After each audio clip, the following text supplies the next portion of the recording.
It's the Brad and John Show. Brad and John Show. Today's date is April 15th. It is Tax Day 2025. This is C Block, which means we start about 7:40. Okay, couple things I want to run through before we get into the KDHX thing. Okay, are you familiar with this, Taylor Lorenz deal? You know what I'm talking about? Oh, yeah. She says that people should go out and unalive executives, right? Because people need the whole story. This is unbelievable to me. And I found this out, and I was floored when I found this out. I was Mr. Journalist yesterday. I found this out. There's a GoFundMe page for Luigi Mangione, the guy who we have to say allegedly, because he's not been proven in a court of law, so we have to say allegedly, in cold blood, shot the man who's the CEO of United Healthcare in the back while he was attending a conference in New York City, okay? Do you have any idea how much money has been raised for the Luigi Mangione GoFundMe account? No, I wouldn't even hazard a guess, Brad. Okay, I have it right here in front of me. I will update it because it updates constantly. Okay, the goal is $1 million raised as of this moment, $906,684. This is the Luigi Mangione official legal fund for all three cases. And if you read it, it says, Luigi and his team are accepting the funds, which will be distributed to Luigi's attorneys who will be handling the extensive expenses associated with the legal defense for three separate unprecedented pending criminal cases. Okay, what has happened to us as a people that we have people who are saying, oh, that Luigi Mangione, he's a wonderful guy. Yes, he allegedly walked up behind a man who has a family, has a wife, and I believe 2 kids, and he runs this horrible healthcare business, and it's okay to put a bullet in his back and essentially murder him in cold blood. Yes, Luigi Mangione is a wonderful guy.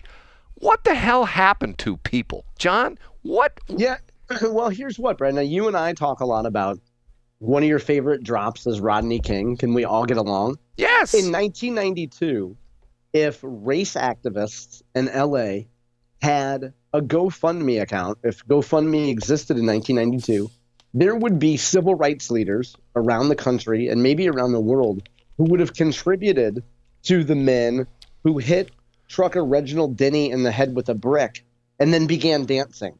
And it would be called the Dancing Bricklayers Criminal Defense Fund, because we just want to pay the attorneys who are defending these jovial young men. So I think I get your point, Brad, of what has happened to us, but I think people like that would have contributed to the folks who smashed Reginald Denny's skull with a brick. If you don't know what John's talking about, during the LA riots, he was like a dump truck driver, cement truck driver. Wasn't that what the deal was? Yeah, one or the other. Yeah, his name was Reginald Denny. And a white dude. He ended up getting in the wrong place, the wrong time when the riots were going on. And they pulled him out of his truck and they smashed him in the head with a brick. And didn't they almost kill him? Didn't he have like? Yeah. He had really serious, like a brain hemorrhage or brain bleeding. And they did it because he was white. He just happened to be a white guy. Right. Right guy in the wrong place, the wrong time. Or I should say wrong guy. If he would have been a black guy, he would have been okay. They wouldn't have done that to him. But I don't understand this. I mean, and this Taylor Lorenz gal, who used to be a reporter for the Washington Post, she's on television saying, "Oh, Luigi is he's like a Robin Hood character. He's taking from the rich and giving to the poor." Yeah, he killed a man in cold blood. Walked up behind him, shot him in the back.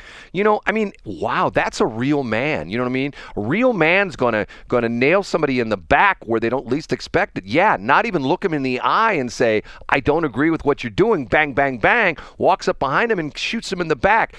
He deprives a woman of her husband, of the father of his kids.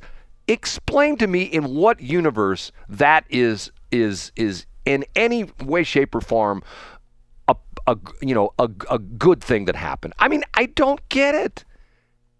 I think that you just have a lot of people, Brad, that would see a white man who has a lot of money, who works for a big corporation, and, he's expendable.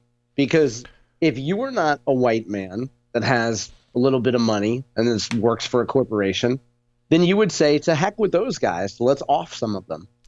And the other thing is, too, Brad, if you're Taylor Lorenz, let's get to her. People haven't talked about her for a while.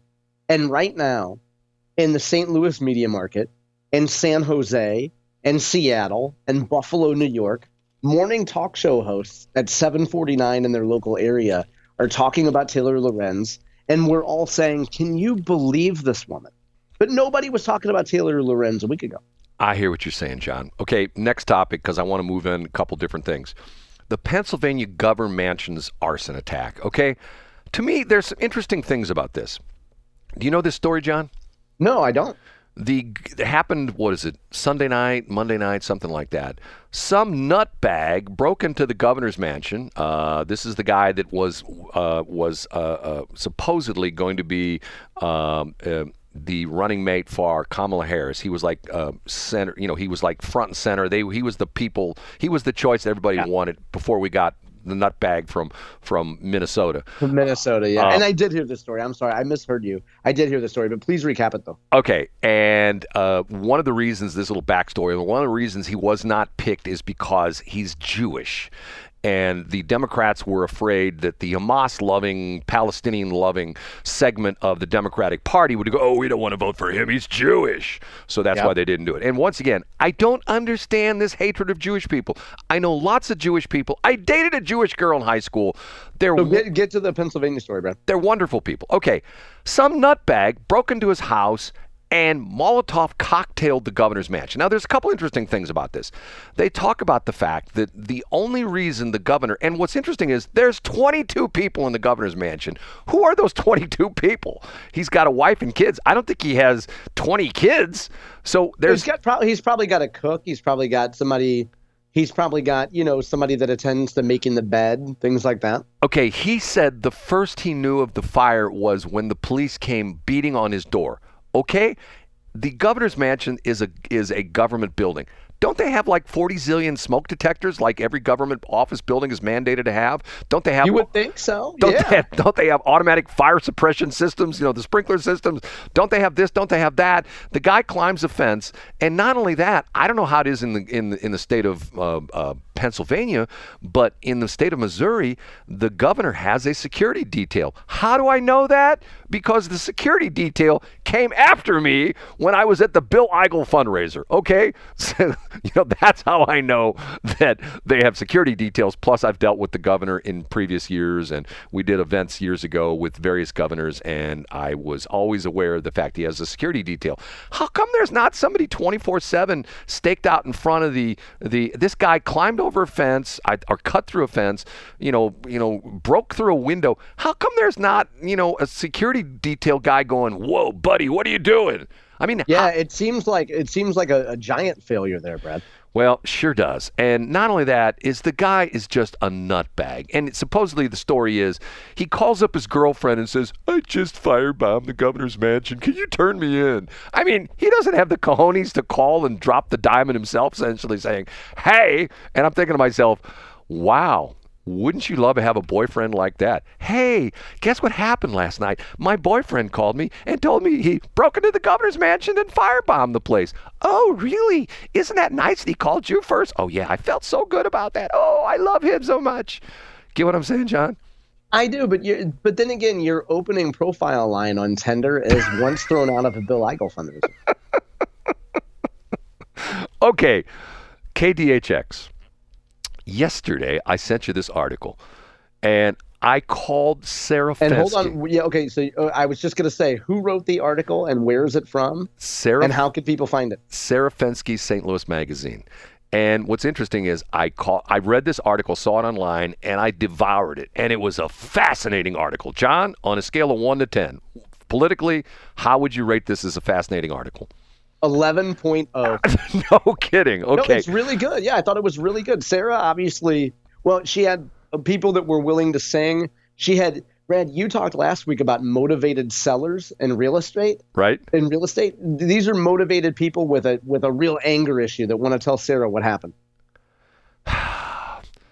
Okay, the story is, if you know the whole crazy story, John says I spent too much time in this, but it's close to home. It's the broadcasting business. A big company by the name of, not even company, they're a charity, believe it or not. They're worth $1 billion. And I sent that information to Sarah because she knew they were deep-pocketed. She had no idea they were as deep-pocketed as they are. They come out as being behind the scenes and playing, shall we say, what would you say? Fast and loose? Would you say fast and loose with the whole situation? That the educational media fund people, aka K-Love radio people out of California, I think they just moved to Nashville. Long story made short, KDHX, a community station, been around for almost 40 years. They get a new board several years back. The board people do all sorts of crazy stuff. I say that. They would probably say, oh, we're doing good things. But most of the people who work there, volunteers. Long story made short, they claim they're in financial straits. They don't have any money. They declare bankruptcy. Okay, there's a couple different things that came out of the article. One of them which is, and I will say this up front, I have been in business for 40 years, okay? Unfortunately, I have been on the receiving end of bankruptcies several occasions. I've told the story one time before about a company that I did business with that owed me $15,000. They paid me $5,000, and then they went bankrupt. And a couple months later, I got a nasty note in the mail from an attorney saying they want their $5,000 back because there is a federal bankruptcy law which states that anytime any company goes into bankruptcy, any payment that company has made 90 days previously to their declaring bankruptcy can be clawed back by the federal government. It's called preferential payment. So even though if you get a check from I remember that. So okay. Go ahead and let's get back to KDHX, Brad. Okay, so it comes out that, and this is one of the interesting things in her article, and this hit me like a ton of bricks when I read this. Normally, when you're on the receiving end of a debtor, whatever you want to call it, who is going bankrupt, the chances of you getting any money are pretty slim if you're an unsecured creditor. In other words, you don't have a lien on their property or anything like unsecured. You're a service person, you fix their air conditioner, whatever it is, okay?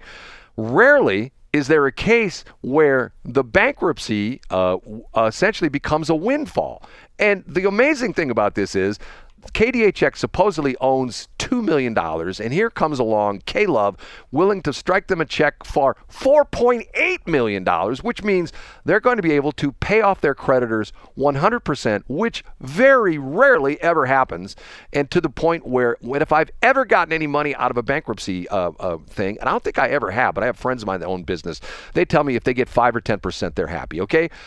This deal is all the creditors are going to get 100% of their money, plus there's going to be $2.8 million left over, okay? And the idea about it is, are they really bankrupt? At that point in time, because normally what happens is when you do the accounting on it, the debts exceed the assets. In this case, the assets exceed the debts. So why the hell did they go into bankruptcy? Well, there's something called debtor in possession financing. And typically what's that happen when you're bankruptcy and you declare bankruptcy, you need money to keep your operation going if you're in Chapter 11, which is the restructuring option. And you need money to keep the doors open, in this case, to keep the radio station on the air. So you go find somebody who gives you debtor in possession financing. And typically that's somebody who wants to get in on the action. So who's the debtor in possession financing? K-Love. They offer them $150,000. These people, including former Mayor Vincent Shamel, a couple local business people, approach the board and say, hey, man, we'll give you the $150,000. Matter of fact, we got more than that. You know, get rid of the K-Love $150,000 and we'll do a deal with you. So John's making the fun of the fact that they met at some guy's key shop or some bar. What was it? A bar or something like that? There were two bar owners, but they met at a key shop, yeah. They met at a key shop, okay.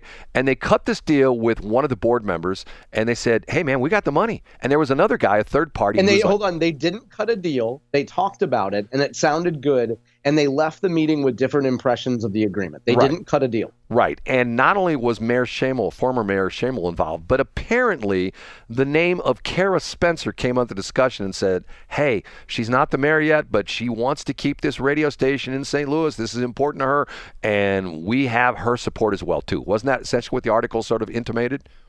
No, but the suggestion was that Shamel said that he was close to Kara Spencer. And then when pressed, the guy that made that allegation that said that Shamel suggested that said there wasn't any direct mention or threat, but that Shamel mentioned that we essentially control the city now. Well, so the guy backtracked on his original implication there. But keep going, Brad. Long story made short, they essentially would say, look, we keep this station local. We got money. There's more money. We'll raise more money. And even to the point where you can go on GoFundMe, another one, you can go on GoFundMe and you can find out that there is an account there, which I think has like $75,000 or something like that. And Sarah Fensky does a great job. I called her yesterday. She called me back. We talked about this.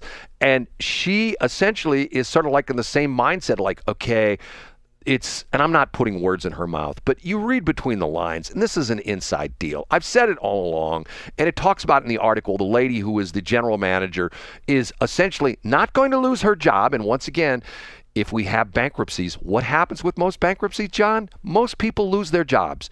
The company shuts down, the building is sold, there's no money, everybody walks away without a job, nobody's happy because the people who are owed money get pennies on the dollar or no pennies on the dollar. This is a deal where everybody gets paid. The lady who's running the place, who's running it into the ground, is going to have her job, and everybody's got a smile on their face because it's going to be a K-Love story. Now, a K-Love station. Now, we're over time. Maybe I'll pick this up tomorrow. I also called Sandy Brown, who is the incredible, and I've known Sandy for, 3-4 decades now. She's the head lady at Joy 99. And she called me back as well, too. And we had a nice conversation.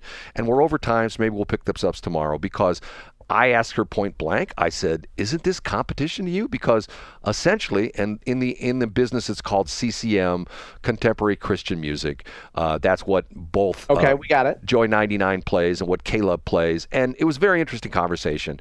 And Sandy was very, very upfront about it, and she essentially said, "You know what? We're not, it's competition. We've done our research. There are other markets where there's a locally owned CCM station like ours, and they go head to head with K-Love. And K-Love also has a second format called Air One. And I believe she says in the Dallas market. Okay, we got it. EMF runs both a K-Love and an Air One. And she said that the station that is doing very well is the locally owned station. Because why is that, John? Because it's locally programmed with local people on the air talking about local events, doing local broadcasting. That's why. Okay. And as your spoiler for tomorrow, the people at the board should have taken $150,000 cobbled together by some local people instead of taking the deal from K-Love, is what you're saying. If they are truly interested in providing local programming. And the interesting part of this is if you read we don't have to read between the lines, there's all sorts of people that love that station because they talk about the local music scene. They talk about which bars are going to have which bands. Do they have a Sunday morning a cappella show? I don't think they have any more. Nods, John, making fun of me. But the point I'm trying to make is when K-Love goes on that station, which it will, these guys are trying to do it. There's no way in hell they're going to be able to beat out this billion-dollar company. When this station changes hands, there ain't no local programming. Matter of fact, the word St. Louis will only be mentioned once per hour when they do the top of the hour ID, whatever the new call letters are, KGOD, St. Louis, whatever, the whole bit. And local programming, another strike against local radio because we have some McRadio company from out of town that just wants to put another spot on the dial. Oh, we have 9,582 stations. Okay. I just got a press release. They hired Bud James. They're back in business, Brad. Brad, I'll talk to you tomorrow. Bud James. Bud won't even talk to me anymore. Bye, John.